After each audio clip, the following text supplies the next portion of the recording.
I'm Shep Hyken, and here's what's coming up on this edition of Be Amazing or Go Home. Embrace customer expectations. We'll take a look at a pyramid model for understanding customer behavior.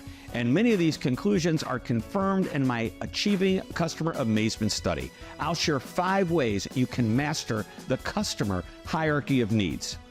Champion every moment. Brands are built over time, but they're made in moments. Vint Corla, a world-renowned digital CX leader and CEO of HGS Digital, joins us to talk about the power of blending AI-powered self-service experiences with human-to-human experiences in order to exceed rising customer expectations. CX leaders, you don't want to miss this interview. Well, thanks for coming in today. To take your organization to the next level, you need to work from the inside out by creating a culture where employees thrive and customer service is alive. Ryan Minton joins us in the studio to explain exactly how to do that. And building a fulfilling workplace. In the amazing quote, we will also showcase the employee hierarchy of needs and highlight why fulfilled employees and an amazing employee experience will ultimately create an amazing customer experience. So, are you ready to be amazing? Well, stay tuned for all this and more coming up next on Be Amazing or Go Home.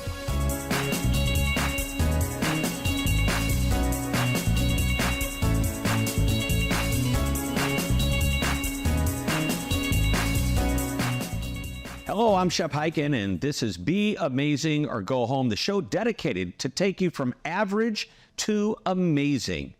Abraham Maslow was an American psychologist who created a model for understanding human behavior. Specifically, he was interested in what motivated people, and he devised 5 levels in the shape of a pyramid representing each of those needs.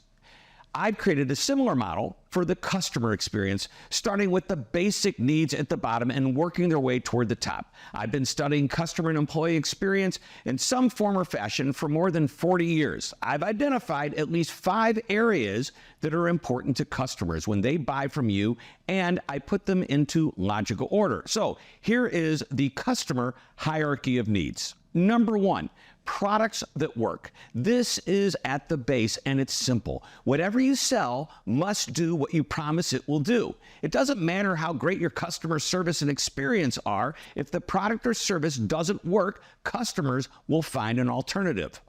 Number 2, alignment in beliefs. Your mission and vision statements are your beliefs. Your customers should experience them when they do business with you. They will quickly learn how you treat them. If they like the experience, they align with you and what you stand for. Number 3, trust and safety. Customers don't consciously realize it, but the first time they do business with you, they have uncertainty. We must eliminate uncertainty with the predictability and consistency in an experience. A good customer experience creates trust. Written policies, guarantees, and more also build that trust and safety. Feeling appreciated. Your customers want and expect to feel appreciated for their willingness to pay you for the goods and services that you sell. Never forget to demonstrate your appreciation for their business. And finally, number 5, and at the top of the pyramid, this is emotional connection. This is where loyalty is created. Customers know your products work, they trust you, they align with your beliefs and what you stand for, and feel appreciated. Maintain that feeling and build on it. Move them to feel good about your company, not just what you sell. This is what drives customer loyalty. Now, these 5 levels of the pyramid may be common sense, but when is the last time you thought about them in this way? This is meant to be a conversation starter, and it's only one side of the coin because an amazing employee experience will ultimately create an amazing customer experience. So stay tuned for the amazing quote later in the show, and I'll break down a similar pyramid or hierarchy of needs for employees. Vin Corla is CEO and president of HGS Digital, a digital CX leader dedicated to helping its customers create frictionless customer experiences that solve problems and improves customers' lives. Now, in a world that's becoming more and more digital, Vinc understands the power of blending AI-powered self-service experiences with human-to-human experiences. Recently, HGS released their CX Buyers Insight Report, and if you're a CX leader, you will definitely want to read and study this publication. So let's talk about AI, customer experience, and more. Venk, welcome to the show. Thanks for having me. Well, I'm excited to have you here because you are an expert in many of the things AI related as it applies to the whole customer service and customer experience that we want our customers to have. And over the next 18 months, according to your report, decision makers in this area are going to be investing a lot on AI. They're betting big. So can you give us some interesting insights as to what they're investing in and how it's going to really help the whole customer experience be better? So there's a significant amount of investment that we are seeing in applying AI towards conversations, especially in the area of being able to do quality coaching, in the area of being able to address the most simpler questions where customers can get answers more quickly. In addition to that, we're also seeing AI to handle any accent neutralization, translation, multilingual support. These are all the different areas where we are seeing AI to be used in the customer experience space. Is there anywhere that AI doesn't work in the customer experience space? I really think that this is our future. True. AI cannot provide empathy. Customer experience is quite a bit about empathy. A lot of today, with the hype in AI, a lot of people are trying to apply AI sometimes to automate the entire conversation end to end. Instead, we should start thinking about using AI as more of a supporting function or supporting capability to support the brand ambassador or our customer service representative to be more effective and spend more time providing empathy and making the conversation more human. Yeah, that makes a lot of sense. How do you feel about the companies that say, hey, we're only going to use digital self-service support and we're not even going to allow people to call a contact center anymore? There's a few companies that have done that. And how do you feel about those companies? Well, if any of you think about the experiences you've had, it is challenging. I can empathize and understand why people are doing that. I know that it is seen as a cost, but on the other hand, there are certain challenges, certain questions and problems that only having a human conversation can really help you resolve. So the best thing to do is to actually take the simple, easy to address questions and address them through AI and self-service, whereas take the more complicated, really complex, frustrating problems and really use people who can represent human conversations and all those through self-service. So it's a blend of the two you're seeing is, if we can start with a self-service solution, if the customer is having a difficult time, move them into talking to a live agent. Now, there's something about self-service that I think is fascinating. And when we were preparing for this interview, you and I talked about something called the IKEA effect. And in the back of my memory, I thought, yes, I've heard about this. And what you shared was fascinating in that some people just really enjoy getting it done themselves. As a matter of fact, when it comes to IKEA, building their own furniture makes them feel more fulfilled and gives them more of a feeling of value than if they had it pre-made and sent to them. So let's talk a little bit about that and how it is, I guess, congruent with the self-service solutions that we're talking about today. It's really interesting, right? The study talks about how people are willing to pay more for furniture that they have assembled themselves than furniture that somebody else has assembled. Inherently, there is a satisfaction level of accomplishment when you do something yourself. But if you make it too hard, that can very quickly turn into frustration.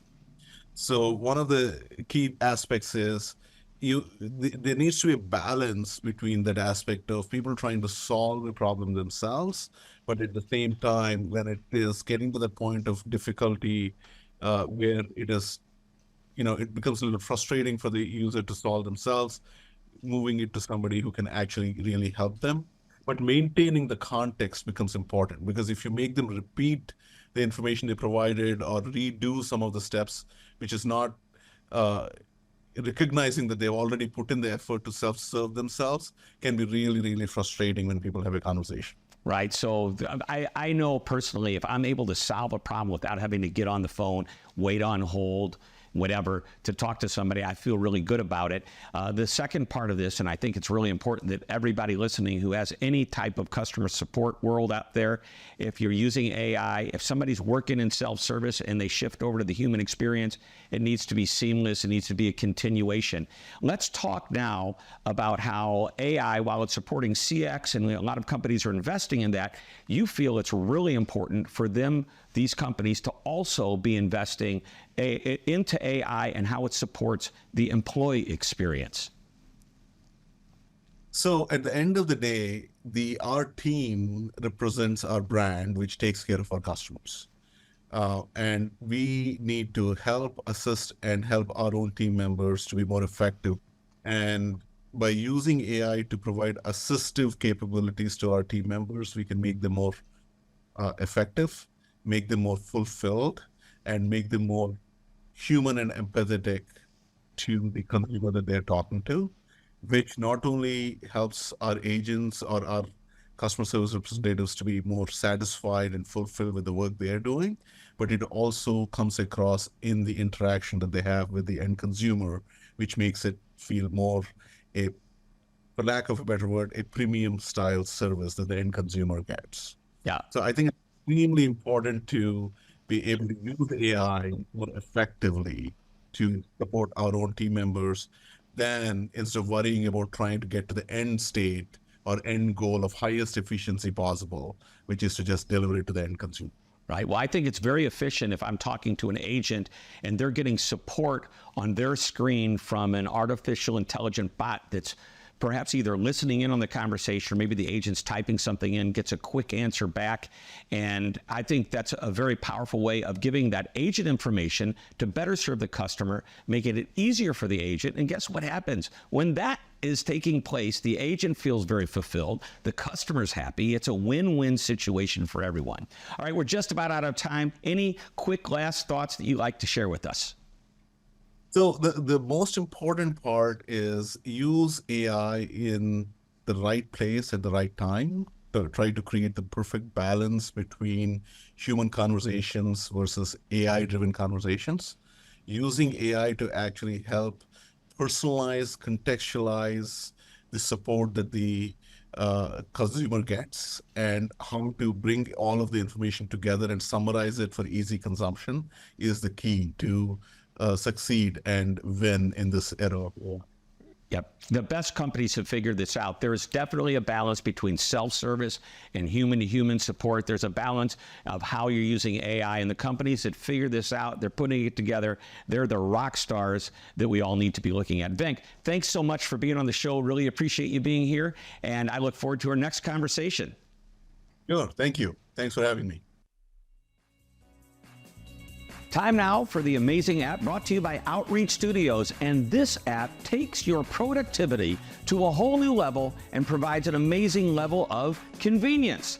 Todoist is a simple yet powerful to-do list tool that will help you get your work organized and empower you to be more productive. It's the fastest way to get tasks out of your head because you can type just about anything in the task field, and Todoist's one-of-a-kind natural language recognition will instantly fill it out.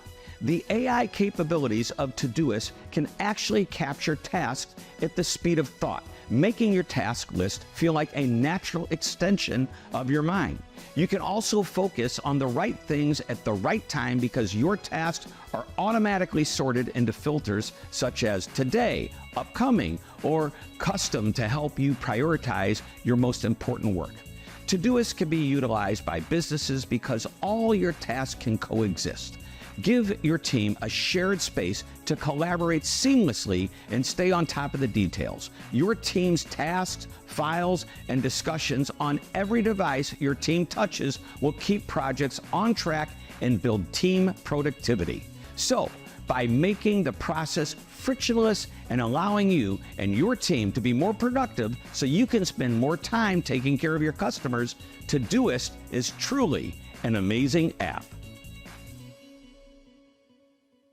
By providing your customers an unforgettable experience, your business can build customer loyalty and gain an edge over your competition. But what most managers forget is that great customer service starts with happy employees.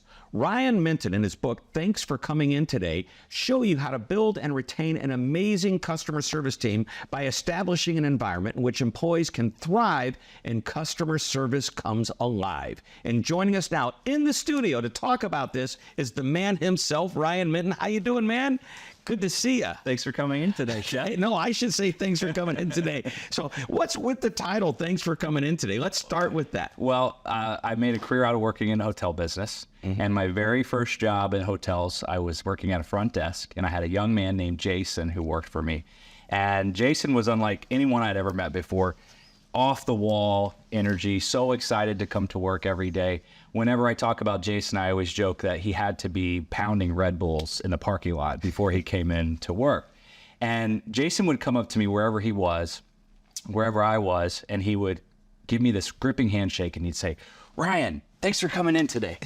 And it was always so funny because obviously I'm his boss. I should be thanking him for coming in. But Jason would do this with everyone.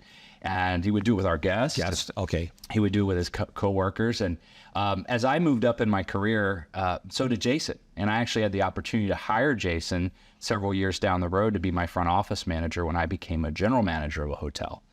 And it wasn't long after I hired Jason to be my front office manager that I got a very difficult phone call in the middle of the night from his fiance, Christina, that Jason had been killed in a car accident. Oh, no. And, Jason was my friend at that point. And I remember hanging up that phone call and immediately thinking about how much I was going to miss Jason saying, "Thanks for coming in today," out of all the things, And so in a way to honor Jason, I started to just do that. Thank people for coming in. Thanks for coming in today.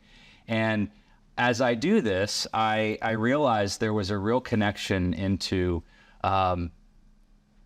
how important it was to making people feel appreciated at work, the folks that were doing the day-to-day, providing the customer service in our hotels. And so to this day, I thank people for coming in today, and that's the title of the book. So, and Thanks for Coming In Today can be used for guests at a hotel, customers, and you mentioned, and I think it's powerful, employees. Now, you have basically made a career out of going into underperforming hotels and turning them around to become best in class. So share some secrets and tidbits of information that we can all use. Well, it's anytime I go into an underperforming hotel, the first thing that I have to take a look at, and it almost always is the issue, is an employee experience problem. The employees do not enjoy coming to work for whatever reason. There's many reasons. Lots of times it's leadership, but you have to chip away at that element of culture. And it's classic Bill Marriott, who said, take care of the employees and they'll take care of the customers. And so you have to get that right if you want to provide a great customer experience. So my formula has always been to go in, fix the employee culture first, which you can do in a relatively quick fashion if you have the right leadership in place. And that becomes your foundation, providing great service. Great service turns into repeat customers ends up being a healthy bottom line. So this is important. What's happening on the inside of a company or a hotel is felt on the outside by customers, and you have cracked the code. The Ritz-Carlton, Shangri-La, there was a great article about them probably 15, 20 years ago. They took over another hotel, rebranded it, and the first thing they did in renovation was the employee entrance and the break room. Yeah, proving that the employees were that important that that's the first place they would go. Literally in my book, I talk about the importance of taking care of that employee break room Yeah. first. If you're a new leader, I don't care what industry you're in, if you're managing frontline employees, take a fresh look at those behind the scene areas, because that's the place where your employees retreat. That's where they refuel. So a lot of companies look to the hospitality industry for guidance when it comes to a great customer experience, or a guest experience, as you call it. It could be a client experience, a patient experience. Why do you think they do that? And by the way, you're perfectly positioned to help all these people out. Well, there's a reason why people say they want to be the Ritz-Carlton of the automotive industry, or the Ritz-Carlton of the retail industry. I really believe that is because great customer service is really just rooted in good old-fashioned hospitality. And that's what we do in the hotel business. We practice hospitality. So I think that's why so many industries look at the hotel business as the example for customer service, because we do hospitality. Yeah, I refer to that as the hospitality mentality. Yes. Yep. All right, so wonderful book. It's called Thanks for Coming In Today, available at bookstores everywhere, especially Amazon. One last question. Can you give us like the biggest nugget of wisdom that you can, like off the top of your head? And I didn't prep you for this question. You didn't. No. What would you like to share from the book? It really is a theme of taking care of those employees that are taking care of the customer. And so I talk a lot about now, especially in this post-pandemic world where everyone's wearing a million different hats. But I really believe if you are managing employees that are providing customer service, that first of all, you've been entrusted to that position. That's a privilege. And it's a privilege to make those 8 to 10, 12 hours a day for those employees the best part of their day, the part that they look forward to, not, oh, I have to go to work today. So I really believe that that is so crucial to, out of all those hats that you're wearing, the most important responsibility you have is to create a place where employees enjoy coming to work. Yeah.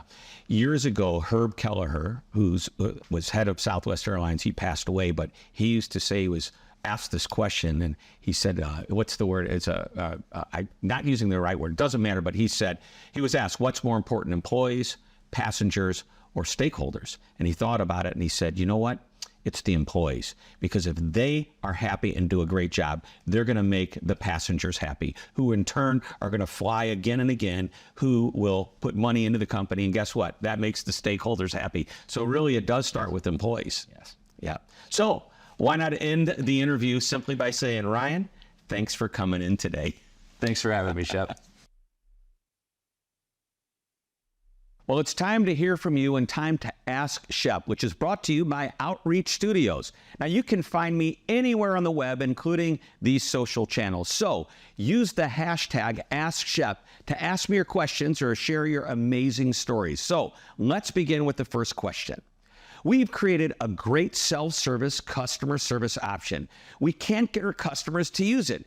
Do you have a suggestion on how to get customers to use the help button on our website before calling us? Great question. Today, many customers want self-service options. Most of them go to the web to get a phone number to call you, so why not try to get them to click on something that can help them before making the call? Keep in mind, as we talked about with Vin Corla earlier in the show, it takes a balance between the digital experience and the human experience. So don't eliminate live support or make it hard to get to. But back to your question about getting customers to call you, you must educate them. So if customers call for a simple question, take an extra minute or so to explain how to use your self-service tools the next time they need help.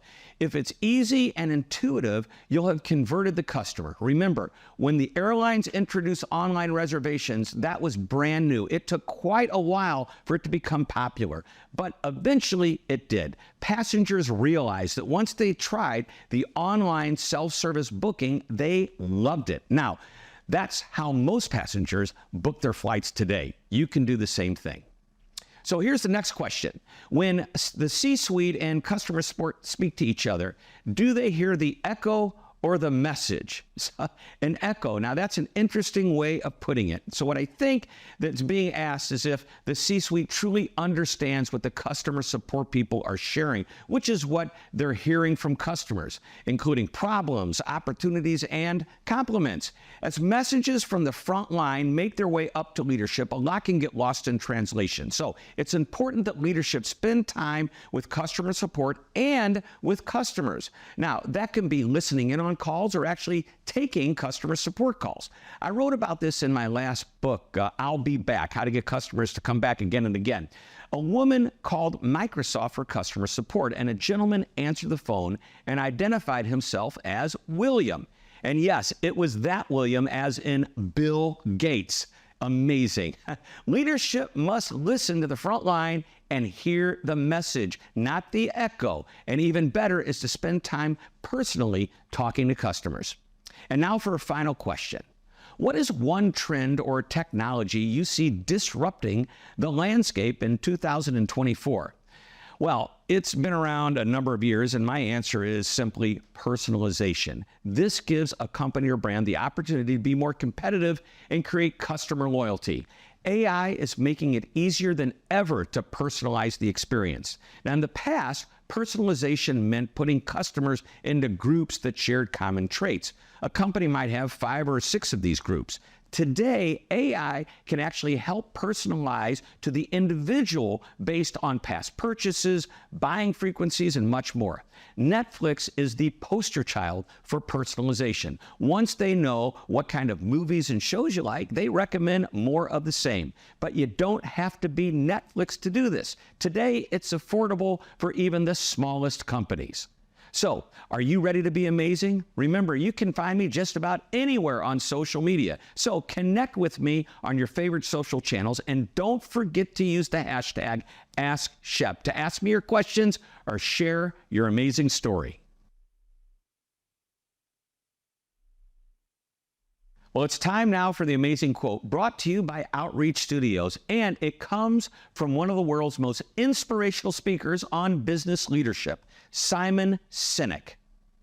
When people are financially invested, they want to return. When people are emotionally invested, they want to contribute.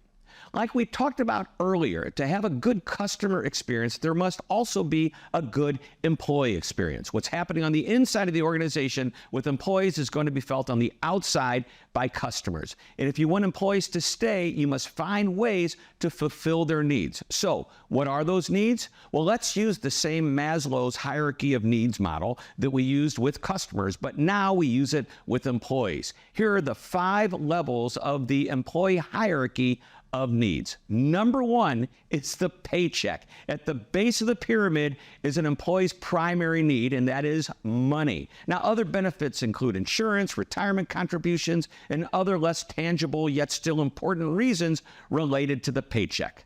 Number 2 is the culture. While money may be a basic need, the culture of the organization must also meet the employees' needs and what they value. This motivates them to come to work and helps keep them employed with you. So employees want to feel excited about what's going on at work. Number 3, uniqueness. Now, this is an often overlooked opportunity. One way to get more engagement and productivity out of your employees is to recognize and appreciate their individuality and make it part of their jobs. For example, an employee may speak a foreign language. If one of your customers speaks the same language, doesn't it make sense to let that employee talk to the customer? Whatever skill or talent the employee has, find a way to incorporate it into their job, even if it's just for a small percentage of the time. Number 4, growth opportunities. Most employees want to grow. They want to know there are opportunities to learn new skills and advance their careers and feel more enriched. From the beginning, opportunities should be discussed, and whatever is promised in the hiring process should eventually come to life. And when it does, employees are engaged and excited to go to work. And number 5, at the top of the employee hierarchy of needs pyramid is fulfillment.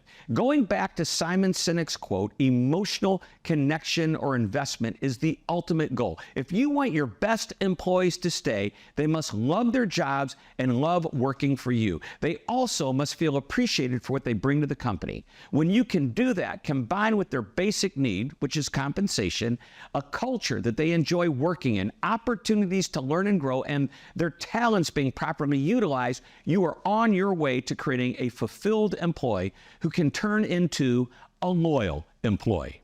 So if you want to create a powerful and amazing customer experience, work on the employee experience. Remember, what's happening on the inside of the organization is felt on the outside by the customer. The concept of fulfilled employees has benefits that permeate through the entire organization and are ultimately felt by customers. Well, that wraps up this edition of Be Amazing or Go Home. And remember, you can find me just about anywhere on social media. So just be sure to connect with us on our social channels, and don't forget to use the hashtag AskShep if you want to ask questions. Thanks for tuning in. This is Shep Hyken reminding you to always be amazing.